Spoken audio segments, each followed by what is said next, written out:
Croatia is, I think, approximately 56 square kilometers, so it's not a big country. Right now, I'm the co-owner of the Red Fork company. When you come to an organization like that, like school or hotel or whatever, you would like to eat something that is right for you and that is also safe and certified. Percentage here of women involved in let's say executive positions is quite similar actually to anywhere else in the world. It should be better, but unfortunately it is not. What we do and why we're different, because we have a system. It is called the Nutrition Category Management System, and we do everything from procurement. I would recommend quite the opposite. Go and finish something that is connected to the project management, to Sigma. It was like Ministry of Tourism, Faculty of Food Technology, Croatian Food Agency, Croatian Chamber of Economy. So there were like 20 different organizations that were a part of Healthy Meal Organization. TV Sunday, the power of truth. Diana, it's a wonderful pleasure welcoming you. Thank you very much for joining us. Thank you very much for inviting me. Well, of course, you are from one of the most beautiful country in Europe. Natural beauty, multiple lakes, jungle, and so much of architecture. And as well as today, we are talking about the food. So tell me something about the food culture of Croatia. Let's start from there. Well, the food culture is, I might say, diverse. I don't know any of your listeners and viewers do they know Croatia, but Croatia is actually connected to the four. It's divided in four different sections. So we have the continental one, the mountain one. We also have the Mediterranean segment, and also the one that is we call Slavonia, where they're all meadows and people are actually growing crops there. So we have four different climate areas in a really small space. Croatia is, I think, approximately 56 square kilometers, so it's not a big country, and it is really diverse. So we have four different climates here, and it impacts a lot our food culture. So when we're talking about food, I think what we are most known for is definitely Mediterranean cuisine. But it lives only through when it's like summer and a lot of tourists come here and everything. But we have some, let's say, Mađarska gibanica. So yeah, it's a cake that is actually very well known in Croatia, and it's really nice. So when you come to Croatia, you can try it. It's a cake that is actually eaten after, I don't know, stews or like some kind of a big lunch when it's festive and stuff like that. Yeah, maybe pršut. So it's also in Croatia. We have a few different prosciutos, or you can say it like that. That is protected in Croatia by designation of origin. It is a designation from the European Union, and also we have. Varaždinsko zelje. It's actually cabbage that is soured, and that is also protected in the European Union. It is a national product of Croatia. So we have a lot of different things. A lot. You described a little bit about the food culture and how it is amazing to have a Croatian food. Tell me something that if somebody visit Croatia as a tourist, what are the best food that he or she must test? Oh, that's a tough one because it would be a lot. Yeah. I'm not sure what Something that else. somebody should not miss. Okay, I would recommend strukli. It is a pastry. It is how would I explain it with more simple words? It is cream cheese, like cottage cheese, that is wrapped around in a pastry, and it can be cooked in a stew or it can be baked with cheese on the side.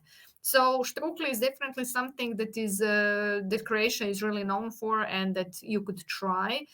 I would recommend it because it is a Croatian, let's say, national food that people really National. like to eat everywhere. So if I would like to recommend something, I would recommend strukle.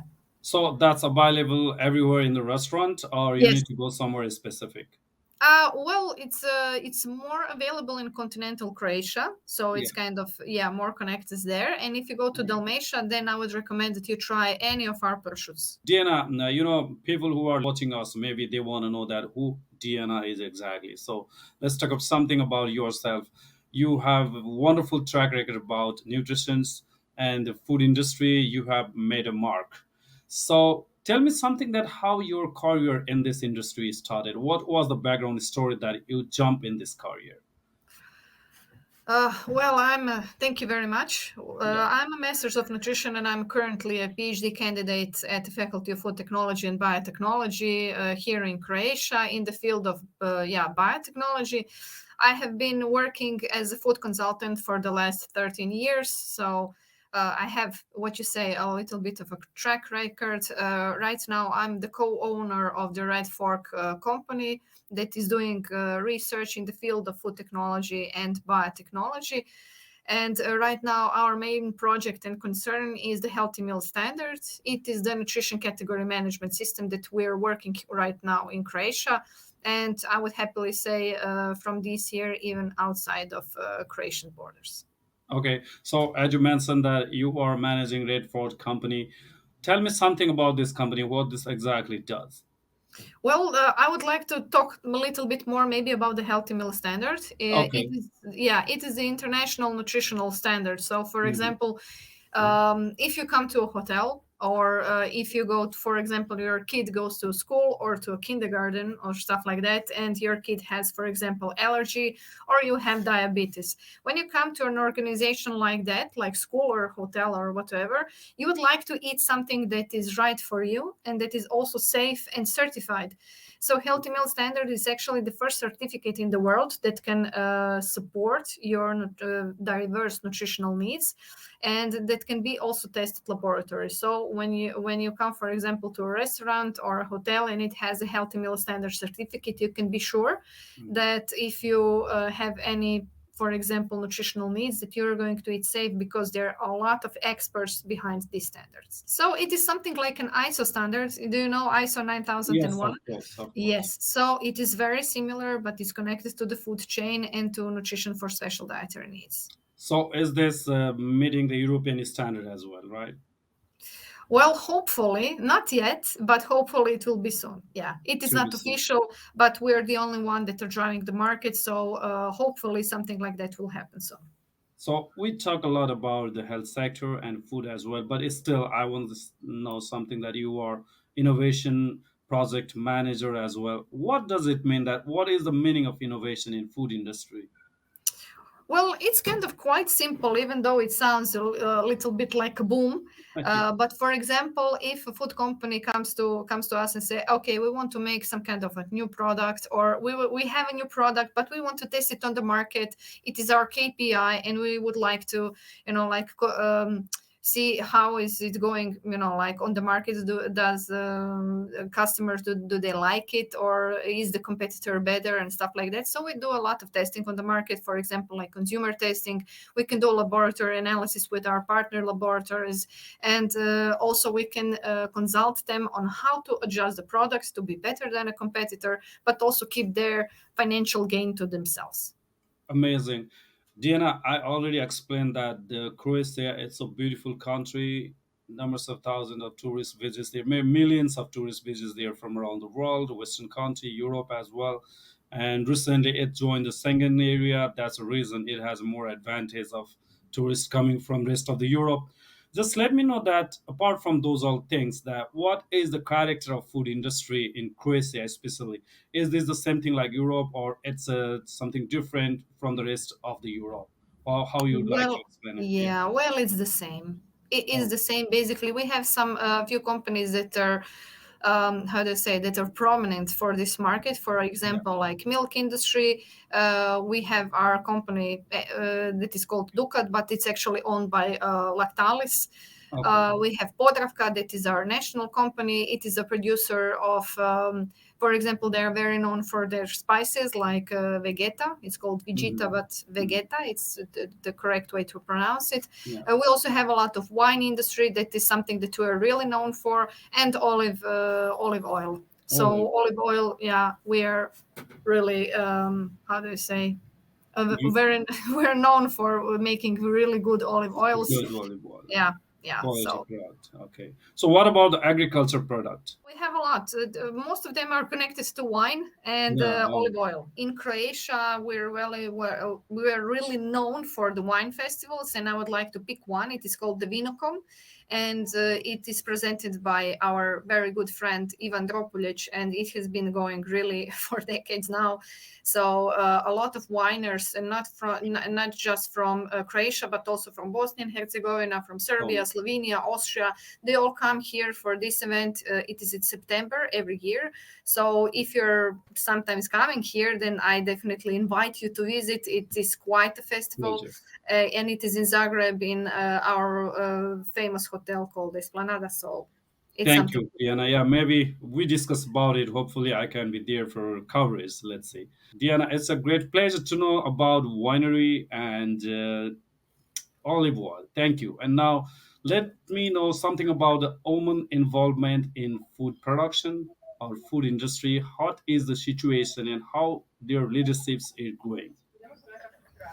Uh, well, I think the percentage here of women involved in, let's say, executive positions is quite similar actually to anywhere else in the world. It should be better, but unfortunately, it is not. So yeah, there, for example, in the area of food technology and biotechnology, there is a lot of personnel that is working, for example, in the food sector, and I Okay. think that women are more present in the food sector when it comes to, for example, management positions. Mhm. So they're really good in the companies and.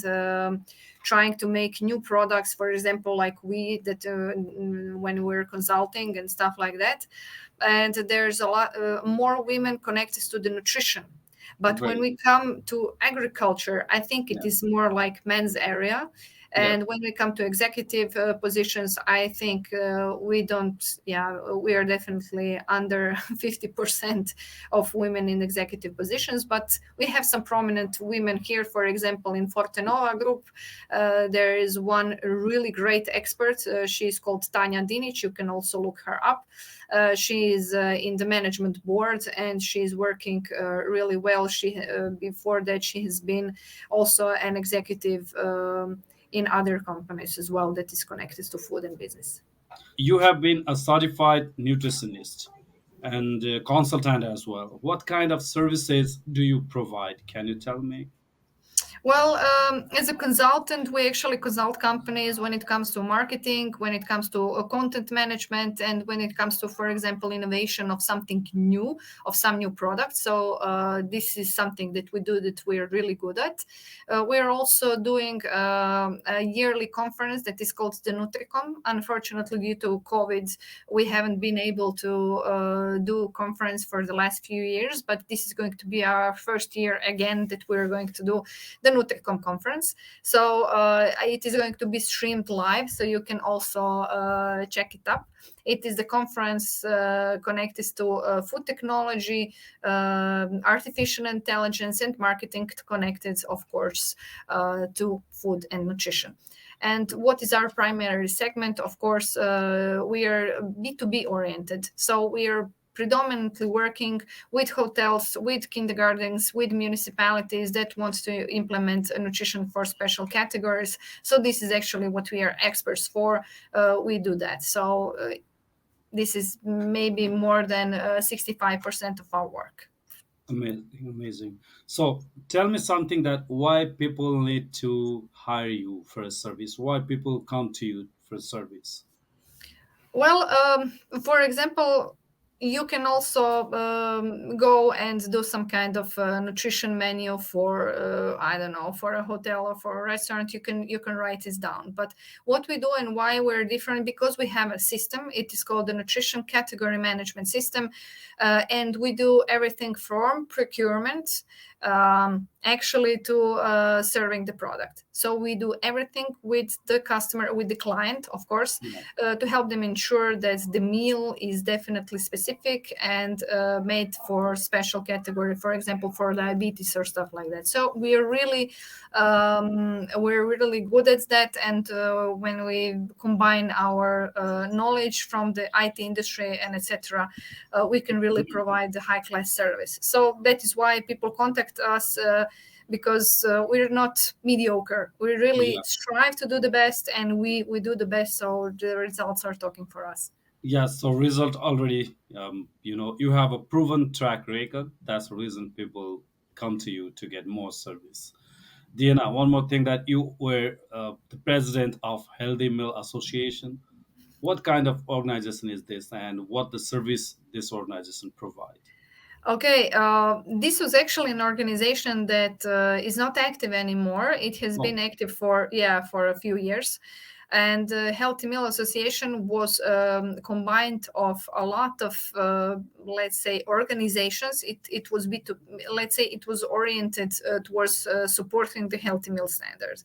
So it was like Ministry of Tourism, Faculty of Food Technology, Croatian Food Agency, Croatian Chamber of Economy. So there were like 20 different organizations that were a part of Healthy Meal Organization that were here at the birthmark, let's say, of the healthy meal standards. So all these organizations actively supported the healthy meal when we started to go on the market. So it's kind of a big thing for us because back then when we started the norm, there was no certification body. So they were actually the one that were ensuring everything is at high class level. yeah, of course. So, as a experienced food expert or nutritionist, what would be your advice if someone is start want to start their career in the food industry? What are the tips that you want to pass to them? Well, I would definitely ensure them to have a good background and a good education.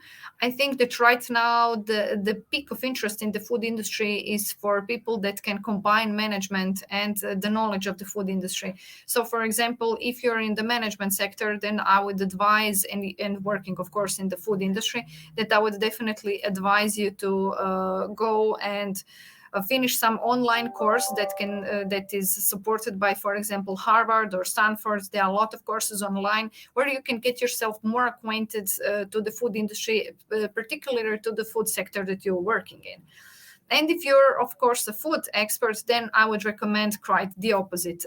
Go and finish something that is connected to the project management, to Sigma, or something like that that can help you track records more safely and ensure you, of course, excellence in your work. So I think the combination of the management and food expertise right now is the hot topic for the food industry. Yeah, that's absolutely true, Diana. And moreover, I don't want to go too much about this technical because a lot of people maybe doesn't understand. But what you explain is really well and so delicate. That's the reason this so might be very useful for the people who want to start in a career in food industry. Mhm. Something I want to talk to you is like you are an entrepreneur, food expert, nutritionist, consultant, and likewise you have your personal life as well. You are I try mother, to. you are this, yeah, you are social worker. So how do you manage your time? Work life balance is too important in this age. So how you would like to tell me something about how do you manage your work life balance? Well, easily I clone myself. Just kidding. Well, the importance and the when you want to ensure your success, I think the most important is, for example, if you're married or have a partner, whatever kind, I think most important is to have a good support. So if you have a good support in that area, I think that you can really do a lot, and support from your family. And I think that is really important. The second part would be to organize your time really well and to actually keep going and keep running on the schedule and to make, what do you call it, in Croatia we call it male pobjede. When you translate it in English, it would be little wins, like small wins every day. So when you start your day making like small wins, you will gain that winning attitude and the winning, how do you say, personality and the drive that keeps you on. So from the start, from when you wake up in the morning, I think it's important, like to brush your teeth, to clean your bed, to make, like everything disciplined, and that your mindset would actually go with the flow, and it will be easier for you to achieve some kind of wins, or if you go behind schedule, it will be easier for you to go back and then to do some kind of more winnings again. I Mm. think it is the most important part in the entrepreneurship segment, when it's really hard to make your work life balance. But if you start your day with little wins from home and from the family, then it just translates to the work. Yeah. So, would you mind to tell me something like what is your daily routine? What time you wake up and what time do you sleep? And before that, what do you do and how do you manage your time? Well, right now I'm a mother of a really small baby that is 8 months old. So my routine, let's say, it depends greatly on my baby's, let's say, ideas. What does he want to do? But the idea is I wake up, for example, at 6 a.m. in the morning or so. In the morning, I like to drink a cup of tea, or it is called cicoria, or cicoria. It is substitute chicory for coffee. Then I drink that, and my first involvement in the day till around 8 o'clock is involvement with the baby, feeding, and everything else.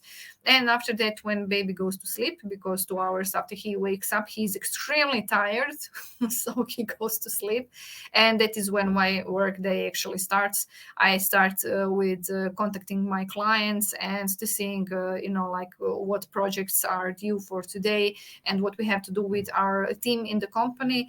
Also, my husband is working in the company Red Fork as well. He's also involved in the project management, but he's more, let's say, leaned over to energy management systems, to ITs, to cybersecurity. This is something that he does. Yeah. So when you're working as a new parent, and it is really important to have support from your partner, Well, which I have. That is really nice. And then we actually manage the baby differently, and this is how my daily routine is actually working. And I stopped working, I don't know, at around, I don't know, 5, maybe mm, 6 or so.